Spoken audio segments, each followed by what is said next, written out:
Hello, everyone. I'm going to let this trickle in here a little bit more. It looks like we're having people join us. Give it a few more minutes until everyone, the majority of you. Thank you all for joining us today. Today, we're going to be talking about the revolution of security, or more so the evolution, and how you can make your security part of the business vernacular in your organization. Today, I'm joined with a very special group of guys that I'm very happy are going to be able to have this conversation with you today. And I'm going to hand this over to Lucas Moody to kind of kick this off and introduce himself and everyone else. Thank you, Jade. Appreciate it. And thanks everybody for joining us today. Super excited to have this conversation. I think it's one that's ripe, given all the change that we're experiencing on a day in, day out basis in security. We're going to orient this around how do we enable folks that might not have security in the day-to-day title of what they do for their companies, but own some form of security or risk for your relative organizations. We're going to try to arm you with the tools to help you build even stronger and more effective security teams, and hopefully answer some questions that might be in your head as you continue to support your teams through the evolution of what we're going through in the technology market. My name is Lucas Moody. I am the head of security technology at Twitter, but I have been in the security space for more than a couple of decades now. I've been lucky enough to work at companies like Oracle, Palo Alto Networks, Rubrik, startup here in the Valley, eBay, PayPal, and a few other companies. Super excited about the security space. One of the reasons I kind of threw my name in the hat for security is just because of the dynamic nature of security, how often it changes, how every day that we experience as a security practitioner is nothing like the one that led into the current day. And so I'm excited to chat security with you. I'm joined by three amazing individuals who also are in the security or technology space that I'm going to hand off to introduce themselves. But just a quick introduction from the top. We've got Mark Eggleston, the CISO at CSC. We've got Enoch Long, the Senior Director of Security Ops at Regeneron. And then we've got Ashwin Balal, the EVP and CIO at Medallia. So I will hand off to each one of the gentlemen on our panel today to introduce themselves and talk a little bit about their background, and then we'll jump into questions. So Mark, off to you. Great. Thanks, Lucas. Pleasure to be here. So I started off in actual direct care, working at a psych ward, doing individual, family, et cetera, counseling, working my way up in psychotherapy to manage that unit. So what the heck am I doing here tonight? Well, a couple decades ago, started off in the regulatory area, working with a little regulation called HIPAA here in America, and just kind of really took to it then. I love the people aspects. I love the program building. I love the excitement around security. I like to hire and recruit a passionate team of security folks that want to enable the business. So happy to talk about that here with my colleagues. Thank you, Mark. Enoch, off to you. Absolutely. Thanks, Lucas. First and foremost, Happy New Year to everyone. I know we're in February, but Happy New Year. Hope everyone is doing well. Enoch Long, Senior Director, Security Operations of Regeneron Pharmaceuticals based in New York. My overall role there is basically to protect our patients' data as well as our advanced therapeutic pipeline. Been in the industry about 18 years now. Started off in the government intel space, moved over to the aerospace industry as well as tech startup. And now I'm sitting here in life sciences being a cyber exec, and happy to be here to talk with everyone. Thanks, Enoch. Ashwin, off to you. All right, thanks, Lucas, and hello, everybody. Ashwin Balal, EVP and CIO at Medallia. Medallia is the leading customer and employee experience platform company.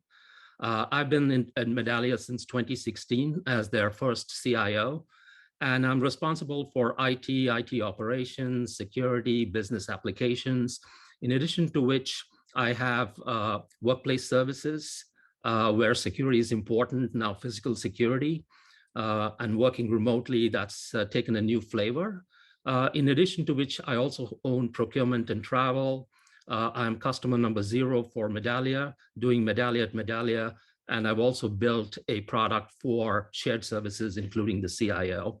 Now, prior to Medallia, I was at KLA for 16 years, having a wide range of responsibilities, starting from marketing, engineering, product development, general manager, and then eventually ending my stint at Medallia as the CIO, responsible for all of IT, business applications, CISO, and data center operations. So I'm glad to be here and glad to answer any questions and provide any thought leadership. Awesome. Thank you, Ashwin.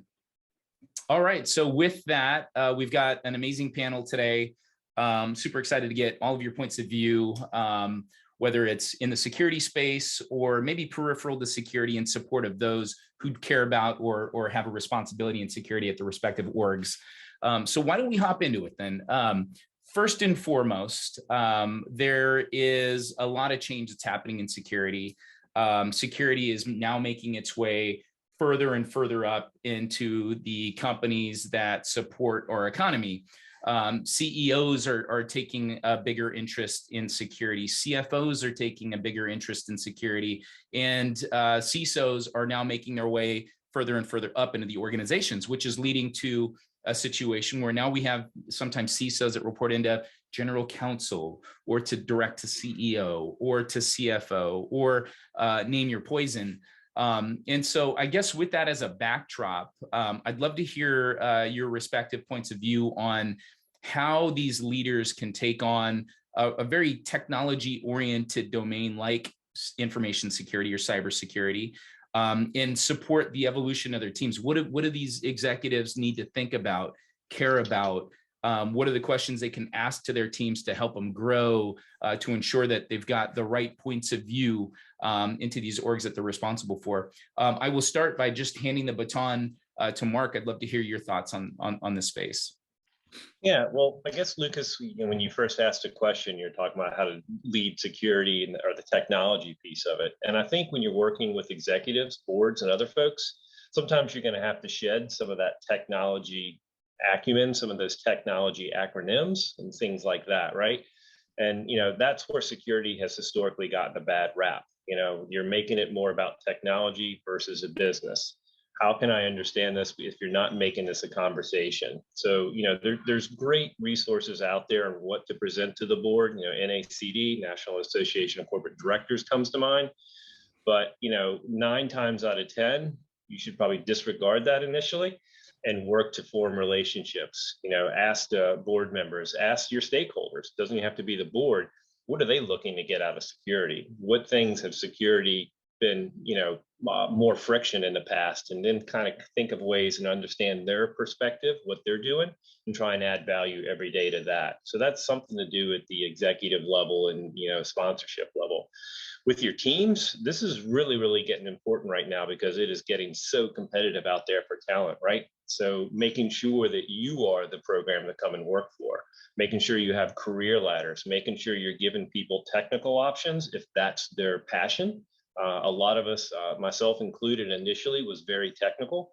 And, there's so much wonderful technology out there, both evaluating it, getting under the covers of it, making sure it's easy to use and being able to pick out some of your own vendors. There's wonderful careers in that space. There's wonderful careers in less technical areas too.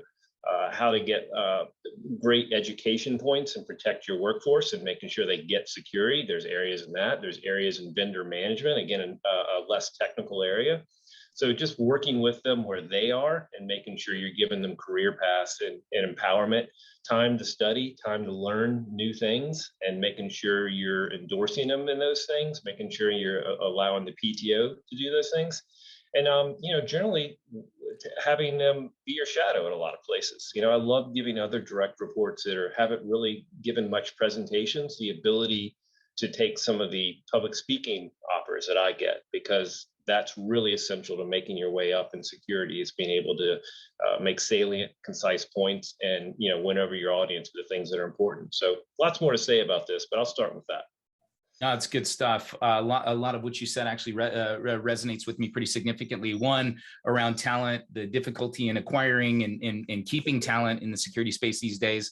But the second point that you made that I believe to be very salient is also one I have personal experience in, is as you have an opportunity to take on and help lead and help grow security organizations, to make or to enable these teams to be better stewards of the business, you oftentimes have to ensure that they've got visibility and have opportunities to engage in areas where maybe it's not in their subject matter.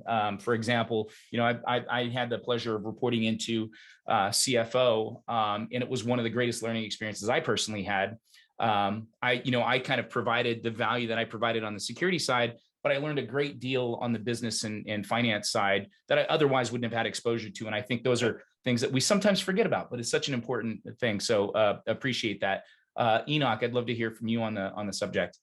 Yeah, I'll basically just say, to add to you guys' comments, I think just when you're speaking to the board, I think key things that come to mind from my perspective, obviously enterprise risk initiatives as well as metrics there. I think also business risk, right? I think when you're talking to the board, not only do you want to come from a corporate IT perspective, but you want to look at those other divisions that are more client faces, that are more product facing, more operational focus and facing. So I think being able to sort of give off that energy and give off that piece of information and data for the business risk is very key.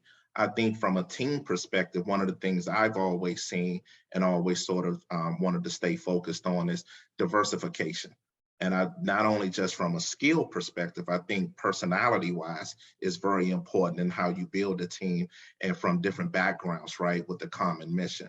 I think also just when you're talking about building a team, some of the things that we've done internally is bring some of those technical minded folks from out of the business units into corporate security that can then become, hey, they can give us that tacit knowledge of that particular business unit, those relationships I've already fostered, as well as, hey, be mindful of some of these blind spots, as well as potholes that corporate IT might not always know. So.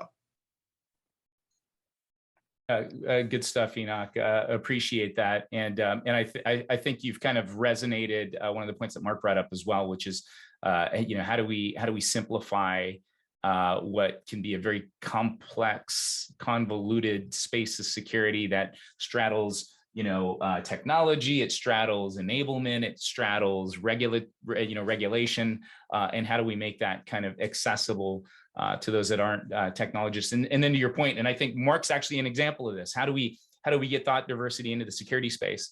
We don't want to simply hire those that are that have historically had the same titles, right? Mark comes from a backdrop in mental health and healthcare, and is now kind of taken learnings from that background in that past and applied them in ways that are new and novel in the security space. So with you completely. Good stuff.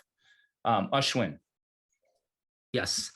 There's very little to say that's not already covered, but here's my point of view. The role of security has moved from being tactical, with most CISOs reporting to the CIOs in the past, to being at a peer level, if not a board direct report at many times. So the role has become more strategic for every company. And in my view, every company is going to be a SaaS company one day. So we're going to be in the services business. And if you're in the services business, security plays an incredible role. In fact, security can be a differentiator, not only for the company to draw talent, but to also differentiate your products and services that you provide, right? So that's the level that we are talking about. It's not about where you report anymore. It's strategic at board level conversations. And I can't agree with you more, Mark, that the jargon that the CISO uses has to be tempered in plain English, that the people at the board can understand and can digest and can provide you the guidance that's required. But that's kind of tough for most people with the technology background to digest, and therefore they fail sometimes at the boardroom.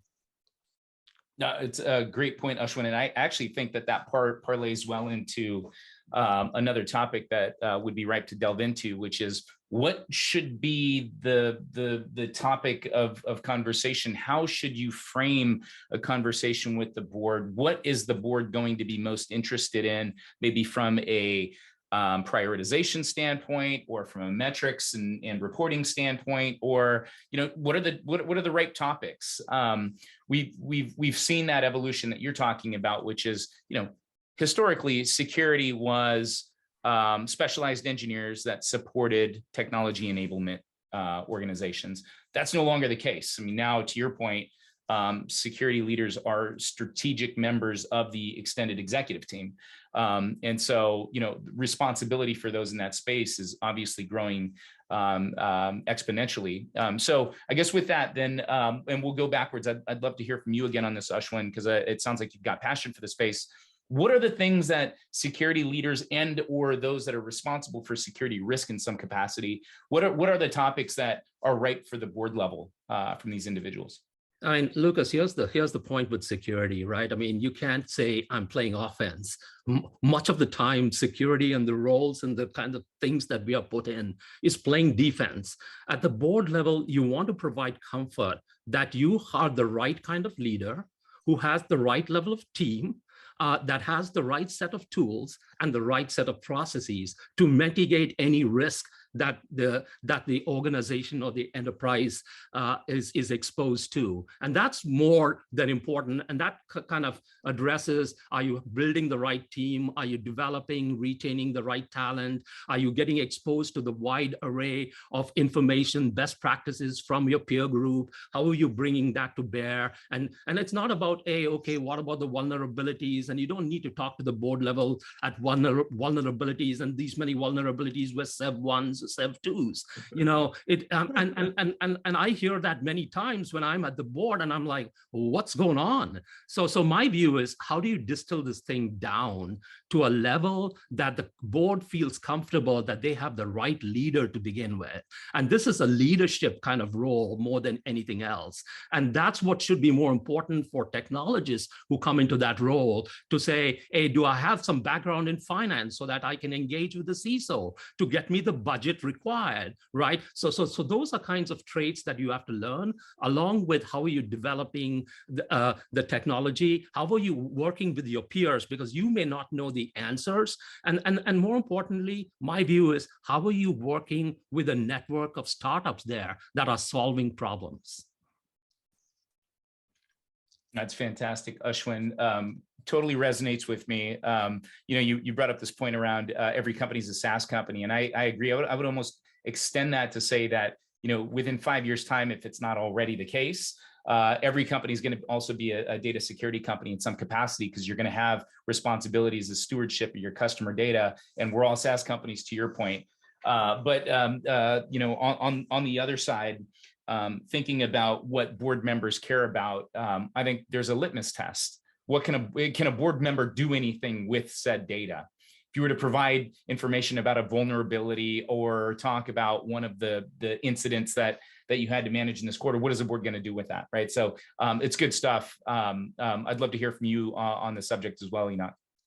Yeah, I would say I echo Ashwin on majority of everything he said. I think when you look at it from a board perspective, I mentioned it earlier, I think anything with cybersecurity that deals with crisis management is very important. Anything in regarding business resiliency is another key area that you need to focus on when it comes to cyber, making sure that the board understands that the company is in a great position from a preparation, education, and awareness perspective. I think as well, a lot of people, I don't hear a lot of industry leaders discuss this, but a lot of boards members, they're reading the newspaper, right? They're looking at CNN.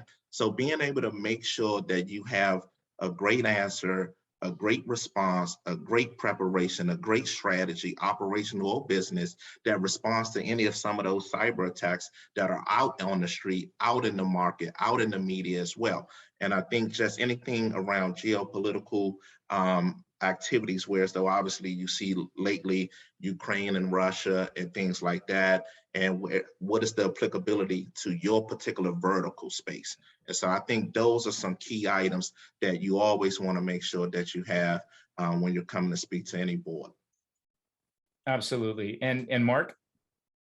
Yeah, well, again, it's tough going last, but if I were to sum up my colleague's position, I think it's, what have you done for me lately, right? Making sure you're sharing the value of what your team is doing, not necessarily you, by the way, right? Making sure you're highlighting those type of things. But yeah, just to hit on some of those points, I think Enoch's absolutely correct. You want to make sure you're leveraging the headlines because they're reading that. They've got the Wall Street Journal, depending upon your vertical, they've got the specialized periodicals that are in that vertical. I've done those one-page summaries. So I've come to the board and said, I know you heard, like in healthcare, I know you've heard about the Premier and the Anthem hack. Here's how bad they sucked. But, here's how this could have happened to us, but we didn't because we use a defensive depth model. Here's the things that would prevent that. That being said, here's the other areas that we should continually work on to make sure that we're still maturing our program, because what we do today won't be sufficient tomorrow, right? So giving them that level of assurances and also kind of tipping the hat that these are the things that I might need some money and some resources. I mean, it's a conversation, right? In my experience in the boards and executives I've spoken with, if it's exceeding a page, most of the time it's not right. So that's been important for me. Other messages you're always trying to do into be CISO version 3.0. Don't be CISO version 1.0. And what I mean by that is don't be coming in there and saying, be the department of KNOW, not the department of no. Put more positively, what barriers have you lifted to make sure that the business units are out there getting revenue? What things have you done to make sure that you're watching the business's bottom line? So you're removing barriers to growth. And those are the type of things that, believe it or not, security can still do. Security shouldn't just be written off as a risk endeavor. It's more about enabling business too. So, I could go on and on, but those are the kind of things that have been important in my conversations, making sure they understand the value you bring to the bottom line.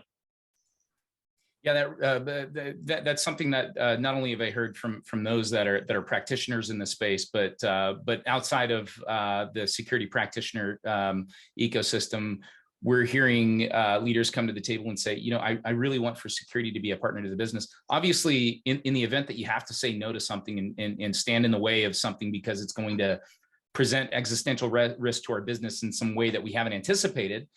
But you've also got to grease the skids and support the business and moving along, because at the end of the day, if you're not generating revenue, can I say something controversial, Lucas? Please. I generally try not to say no. And I'm sure you could probably come up with, oh, really, Mark, here's the thing that you probably wouldn't, you would say no to. I would still reflect it back to the business. I could say, look, if you choose not to have a secure web gateway and allow raw internet, here's the things that could happen. And I think they will say no instead of you saying no. Try and make sure that your stakeholders are the ones saying no. I've also had colleagues explain this to me, and it really resonated well. CISOs do not own risk. CISOs manage risk, right? We're there to shine the light on the threats, shine the lights on the controls, even compensating controls. But at the end of the day, it's the CEO and the board that own risk, not CISO. So remember that when you're talking to folks too. I love that, Mark. And I think that's exactly the area that security leaders need to evolve our thinking around. Because we often lived in that, stand in the way of X because X will do Y. Rather, it's important for us to help the business understand that entire journey, that story, and be there alongside security leaders or in lieu of security leaders to help, decision some of those things. Does that resonate with the other panelists, Ashwin, Enoch? Absolutely. I mean, just to add a little bit more color in many of these things we were talking about, I think the CISO role is not only internally focused anymore, but it's also externally focused, right? You're dealing with customers, so you got to be a business leader when you have your communication with different stakeholders out in a customer community, and then you're talking to the security organizations at your customers' organization. What kind of automations have you have? How are you using AI in order to solve some of these problems and bring that comfort level? So I say it's not only internal focused of whether you're exposed to a gateway or you want to do something internally, but I think more and more CISOs are out outward and customer focused more than ever. Good point.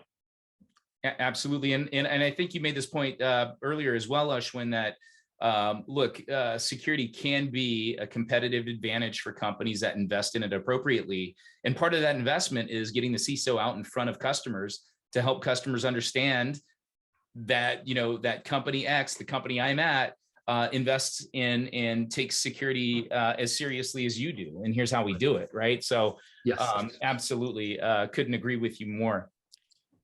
Any other thoughts on that topic? I just really agree with what Ashwin said as well. In fact, go to our website. We're probably recruiting. We may have 2 positions open, but they won't be open very long. Just saying. Nice plug there, Mark. No, I love it. And so kind of continuing on that theme then. So, and just feel free to chime in with your responses on this.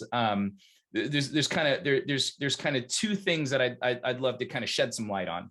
The one I'll start with is this. So, going back to where we opened, let's say you're a CFO and you're looking for that next generation, I think you put it, Mark, CISO v3.0. How do we get there? Like, what are the qualities you're looking for? How are you testing for the leadership qualities, the behavioral characteristics, the functional experience? Like, how do you orient a conversation in the right way to find the right talent to lead security for your organizations, especially if you're non-technical? I'll offer a couple, and I won't reveal all my interview questions in case I interview some people that are out there listening tonight. I like to ask, look, I don't ask crazy challenging questions. I believe an interview is a 2-way street, right? You want people to make sure this is really something they're eager to do. I love recruiting at the layer underneath I'm looking for, and looking for people that have advancement in their resumes or where they've been, and I can give them an opportunity. And more times than not, that's exactly what we can do. So I'd like to position the person first correctly. Another thing I love to do, I love servant leaderships, right? It's not about me, it's about the we. So I ask a couple questions to try and vet that out and make sure that people are really honestly looking to further the team first, not necessarily themselves. And, good questions to ask that, what happens if somebody has trouble, if they say, well, I'm going to give them some tips, or I'm going to share some things, how I've succeeded in the past, maybe some good answers. If they're saying, well, I'm just going to, jump in and I'll go to their meetings for them, probably not the best answer. I think the other thing to do is, when you're at this higher level, Lucas, I'm assuming this is the position we're talking about, you kind of have to think on your feet. And sometimes you'll get 2-part questions. So, remember that when you're talking with executives, you're lucky to get 30 seconds. A great day, maybe you'll get 60. So I'll ask them a 2-part question. What are you interested in this company, and tell me about yourself? And that should take 2 to 3 minutes, or they should be able to read my verbal cues or nonverbal cues if you want to go further. It's executive presence, right? You got to be able to read a room. And if they can't do that in the interview, it's not boding well for them. And, you'd be surprised how many people just answer one part of that 2-part question, or 8 minutes later, I'm still trying to get on to the next question. Such an important point. Brevity versus verbosity. How do you balance that? How do you get your message across in a concise way? I love it.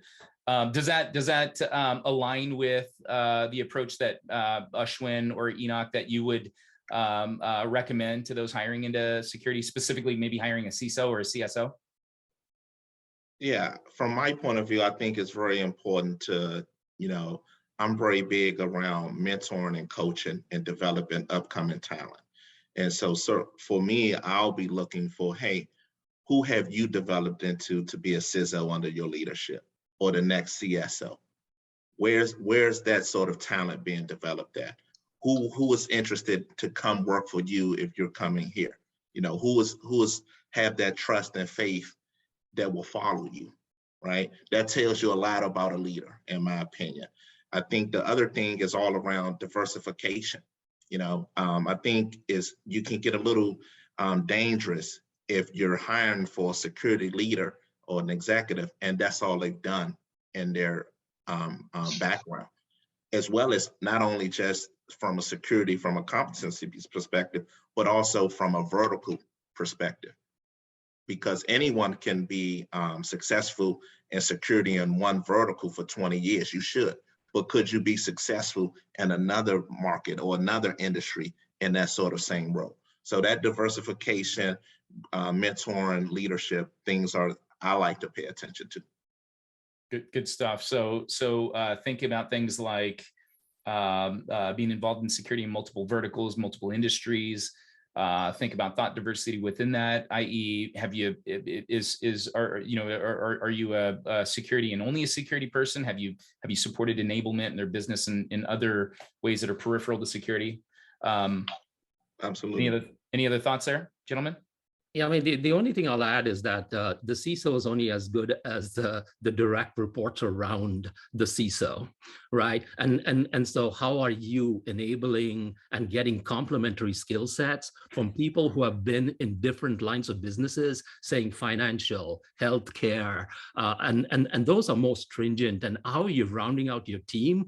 And then my whole point is that, do you have the right attitude to get things done? Are you going to get rattled?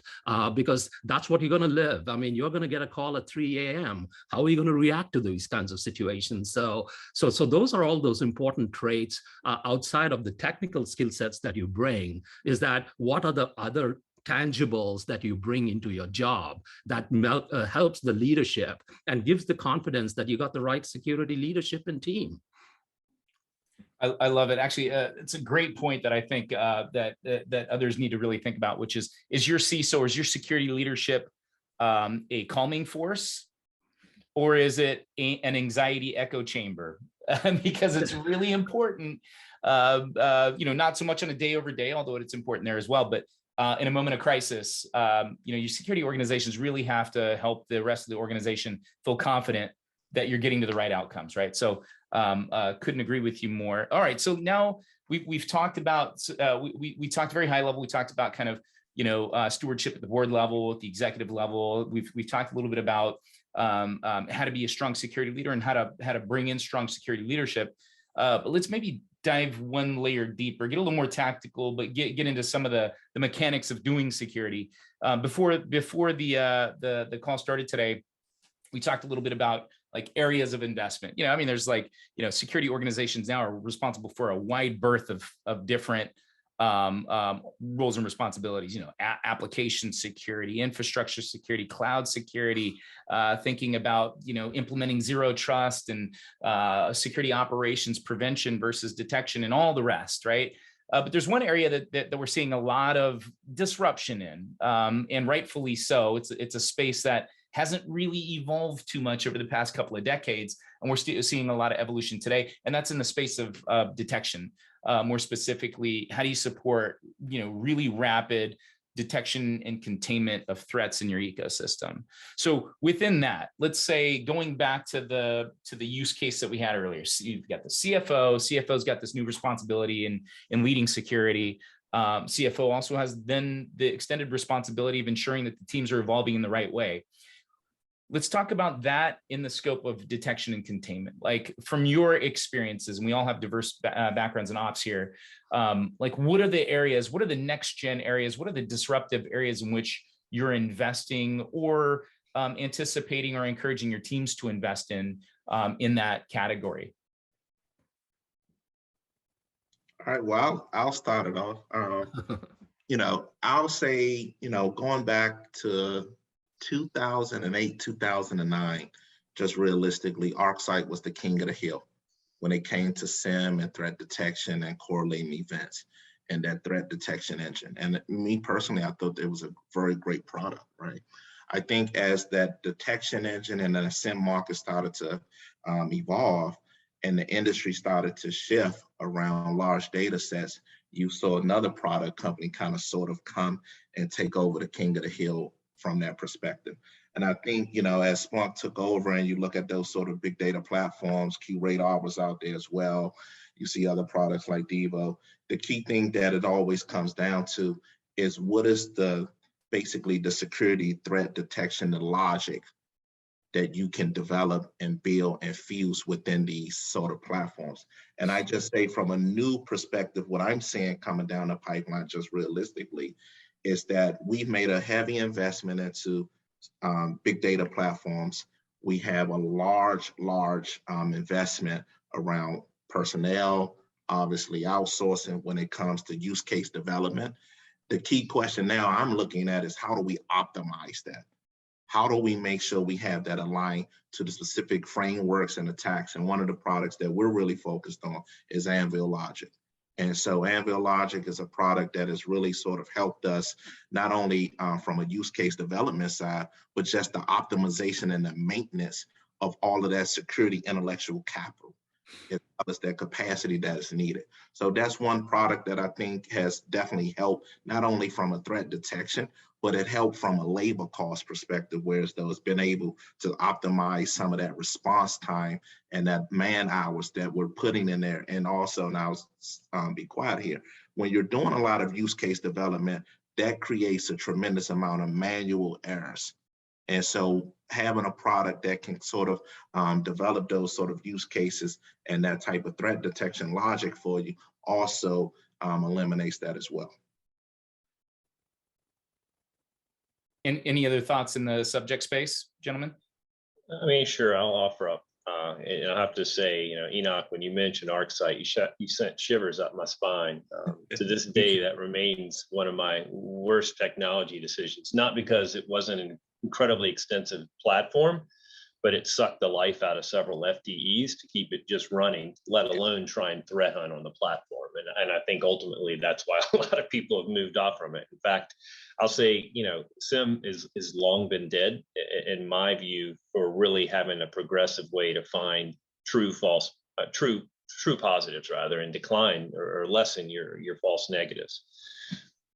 So, I think in the space you're talking about, Lucas, traditionally a SOC, you really got to help those folks find more good dirt, right? More true positives. So enabling them with not only the technology that does that, technology that's leveraging the MITRE ATT&CK framework, maybe it's lacing in some UBEA stuff, to find some endpoint, but also making sure you have the right managed services. Back to where we started this conversation, making sure your folks can get out in front of the business. I don't want people just being in a cube for, all their working hours of the day, looking through a stack, trying to find a needle, right?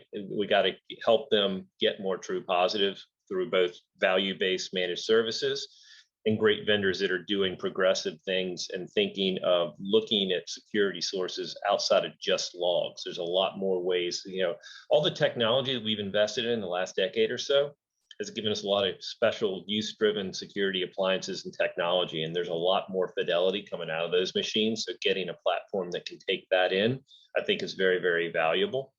I think also, combining some of the vendors here is also helpful as well. I mean, who would have thought, again, 10 years, 15 years ago, that there's a leading firewall producer who also makes a leading endpoint agent, right? An XDR, but that's out there now. That's out there today. And you're seeing more and more of this in the CASB SASE market. You're seeing the same thing. You can get CASB, SASE, SWG, VPN, and lots of other acronyms I could just reel off all in one product line. So that's great stuff. But yeah, I would give kudos with the Anvil Logic piece to any of those vendors that are using those frameworks to help people not only enable the intelligence quicker and faster, but also giving them more fidelity in those alerts. And Lucas, I mean, there's not much for me to add. Mark's gone through the entire gamut of stuff we could go think about. But here is what I tend to go and tell people in my enterprise. Historically, we've been great in adding stuff and adding more stuff and adding more platforms. So I tell vendors and my own team, learn how to subtract, simplify the architecture, enhance the signal, suppress the noise. And every new platform that you put in adds more risk into the enterprise.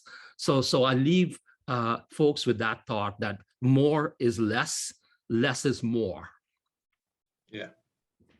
And just to piggyback on that, I think the industry has done a great job with integration, right? Everyone hears the key buzzword API, right? Soon as your vendor comes in, does it have an API integration? That's one of the first questions. It's probably one of the sought after biggest requirements when you're doing a bake-off, right? So I think the industry has said that, right? And now the market as well as the product supply chain has responded to that. No, I love it. And so before we jump off to Q&A, then I'm going to try to stitch that together into some kind of key takeaways then there from the comments from the panelists. I think what I'm hearing is, one, how do we support the continued evolution of use case development as we're thinking about all these different tools and technologies and applications and you name it? How are we ensuring that we're collecting the right data set from that diverse set of sources, but also how are we thinking about that in a logical way to create signal from noise?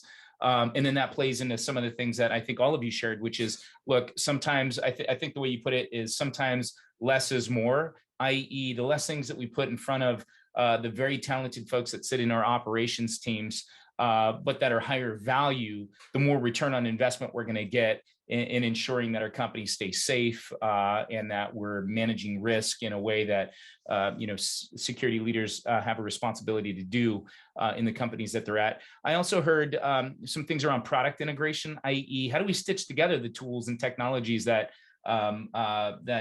we have to consume in order to enable our security teams. Back in the day, I think it was said earlier that back in the day, you'd have like 900 vendors. We probably still have like 800. But I think the good news is, and I think what I'm hearing we want to see more movement in is, let's get these products to talk with one another in a truly like not second citizen kind of way, i.e. think about the API integration with the other technologies that we have first, as you're thinking about solving maybe the niche space that you're in. And then last but not least, I think we also heard that there's a lot of different tools and technologies that are maybe still nascent, but that we're starting to see like increased value in because of the volume of data that we have. The example that I heard was UEBA, or for those that don't know, the user and entity behavioral analytics, i.e. when we have a mountain of data, how do we learn against that data to know what's good, expected, what's bad, what's unexpected, and that type of thing, so that we're, once again, improving signal to noise and putting the right thing in front of the eyes of those talented individuals in our security team. So I will close with that. Really awesome conversation. I learned a lot from everybody in this call. I'm going to go ahead and hand off to Jade to drive the Q&A. If you wouldn't mind sticking around for a few more minutes to answer any questions that we might have. Jade, off to you. Thank you, Lucas, and everyone for joining. We do have a few questions coming in, and please, if you are interested in chatting with anyone or have any questions, go ahead and put it down in the either Q&A or chat in the Zoom window right here. I'm going to go ahead and I don't think you guys need slides for Q&A. We're just going to dive into Q&A. I'll come on camera for you all. All right, so one of the questions that I think is a really good one, there's a lot of tools out there. You need to check boxes when it comes to budget. Are we setting up a SIM? Do we need a new SIM? What do you need? But when it comes to budget, how do you convey what you need and decide how to set up the budget when you need everything, but you can only get a few things? So I'm guessing this is when you're talking, I think this person means probably when you're trying to get the things you need for the team you have. How do you prioritize and how do you set that budget? I'll just throw that out to all of you. I'll take 1 second. I think looking in the mirror is key to gain a level of maturity of where you're at within the organization. And I think once you evaluate your self-maturity level, I think you then make financial decisions and budgetary decisions based upon that, as well as you have the biggest gaps. And so that will be my high level answer when it comes to that. And then the second biggest variable or data point that I think is, where are you seeing the biggest threats and attacks to your particular industry vertical, as well as what you've seen in the past? Those two key items will drive my sort of strategy around any sort of budget financial decisions that I'm talking about from a technology procurement perspective. Yeah, I'll jump in. I mean, there's frameworks out here for this. NIST CSF can be leveraged, and you can evaluate your tool set with the detection or whatever the security abilities that you're seeking. A lot of times it's talking to your group, right?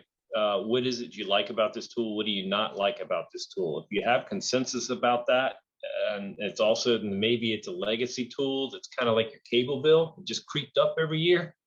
That's a good reason to make it top of the deck for slicing off, right? I mean, I'll date myself. I can remember I've signed 5-year contracts. I've signed 3-year contracts. I'll never do a 5-year contract again. And I'm, even staying away a lot of times for 3-year contracts. So what that means is get product vendors that are in the cloud already, get product vendors that can add value immediately, get product vendors that don't charge you for education, that they see you as a partner and they want to enable your success. They're not going to only offer you certain training classes at $3,000 a head in this type of climate, where you're going to be switching out security staff or giving other people opportunities. That's not a model that works anymore.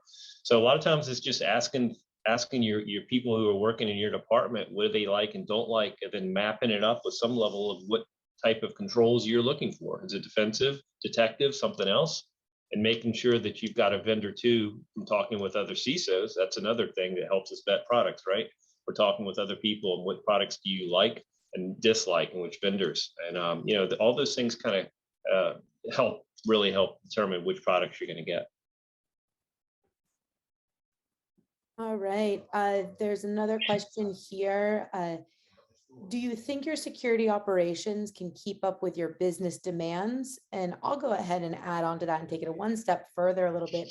How do you convey that if you aren't keeping up with your demands to others that care about it?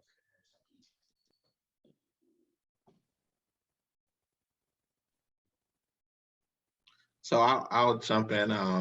I'll say at the end of the day, you always want to try to keep up with the business demand, right? But that's a very, very tough hill to climb, especially in a growth company, right? And so obviously, security is IT, right? It's back office. What side it sits on the financial statement. And so, when you think about that justification of bringing on additional talent, the business case to bring on more support is a very tough road at times. And so I would never say that the security ops will always keep up with the business demand. I think we just need to be more strategic on how we meet that demand. And, from my perspective, I think when you have certain platforms that are supporting the business, any additional investment needs to be, how do we optimize those platforms to keep up with the business growth and the business demand? And I'll chime in here, Jade. I think a couple of things. One, it's important that we establish a strategic plan against which we're executing. And it's important for security folks and those involved in security to not get too married to what the plans are. In other words, the business has to move on a dime. Oftentimes product market fit changes. Oftentimes consumer sentiments change. Oftentimes something happens in the technology space that ends up being a forcing function for downstream change in the companies that support that vertical. Security has to be able to adjust to that too. I.e., you may have 6 months of investment into a security pocket, if you will, that no longer maintains the same level of relevance to execute on. You have to be able to kind of adjust to that. I've seen security organizations in the past get so married to the thing that they're after that they forget that maybe the value has changed over time. And sometimes you have to let go and not get stuck in that sunk cost fallacy. And so anyway, hopefully that makes sense. But if you then parlay that into business value, you've got to be able to ROI stuff. I mean, it's like, it's finance 101, but you've got to be able to show how it's creating downstream value, whether it's risk reduction, whether it's cost savings, whether it's, creating a better ecosystem and environment for your talent, whatever it is, you've got to be able to paint that picture and tell that story. I'll add a little excerpt too. I would think that if you're to answer the direct question, business value of security, it really goes back to governance, right? So I would not be asking your technical IT peers, is this what I'm doing working? I would be asking the business people. And the best way to do that is to form a governance committee. Call it a council, call it a committee, call it whatever you want. Get a charging composition that, hey, You want to make sure you're not overdoing security. You want to make sure you're not underdoing security. Make sure you put some business execs, and they'll tell you if you're not doing it right or if you're not adding value. That's how you probably marry the two. I mean, I'll just chime in one last thing, just to follow on what Lucas said. I think this all bodes well when you have a good strategic plan where your business stakeholders get to chime in. And strategy is about saying no to something in order to say yes to something else. And that is driven by business value because we all have a finite budget that you got to fit in. So you got to decide, and priority is important, and how you communicate to the business stakeholders is of prime importance. Thank you all. And I'm going to end it on one thing, just a round robin. My own question for you all, this is about, I think you guys all talked about it. Security has been in evolution this whole time. And I think more so than ever with the move to the cloud, the expanding threat landscape that we can't hear enough about all the time. So I think there's a common trend of evolve or die that I'm hearing amongst all of you. So I guess we'll just go around the room, and what are you doing specifically to help your business evolve? And maybe it's something simple that other people can kind of glean from. Well, I'll chime in quickly. I think to the points that all the gentlemen on the call brought up, we've got to be involved in the business earlier in the cycle. We can't be late to the party roadblock that we throw into the paths or the trains, if you will, of execution in other parts of the business. So I think being a strategic leader, getting involved in the business early, really understanding the fundamentals of what the different verticals within our corporations are trying to do, and get involved early enough that you can help to steer things in the right direction without forcing the ship to make a complete 180. Ashwin? Yeah, so Jade, I would say not evolve, but adapt or die. If you're not adapting to the rapid changes that are taking place in our landscape and being current, then you're dead, really. So what are some of the things that you're doing that is basically elevating your role, the role of your team? And I've always said there is always a finite budget line, right, which is the bottom line, and there is an infinite top line, which is the growth line. And if we as professionals can look at new areas of growth for our company, then you deserve an infinite budget.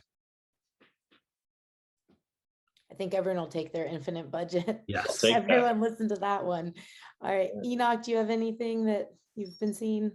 Yeah, I'll get down to some practical behaviors or best practices. One of the couple of key things, they might sound very low level, but when you're impressed, you see the return, you see the return on that investment or that behavior. I think one of the key things for me, I've always felt as though was great, is to get into, if your organization has sort of governance boards around change management.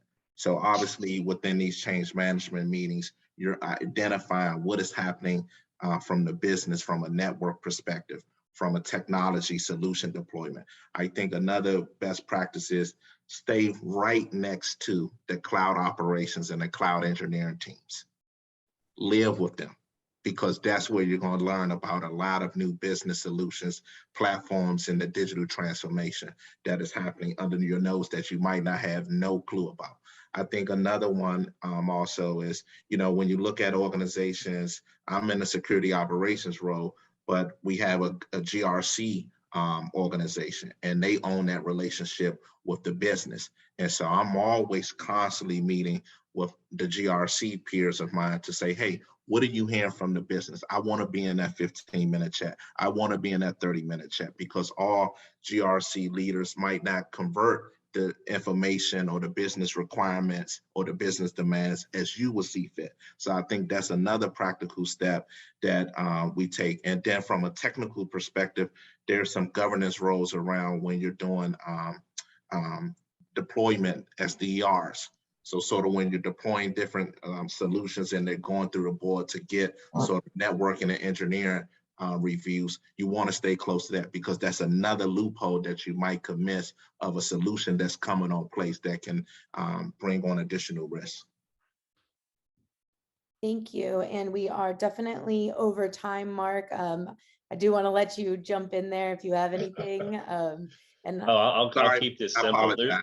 There's wasn't there's just so me. little I could add to all those great comments, starting off with our moderator. So get out there and show the value. I really appreciate Ashwin's comments on that. Awesome. Thank you guys for joining us. Thank you everyone for joining this webinar. Please, if you have any questions for any of them, reach out.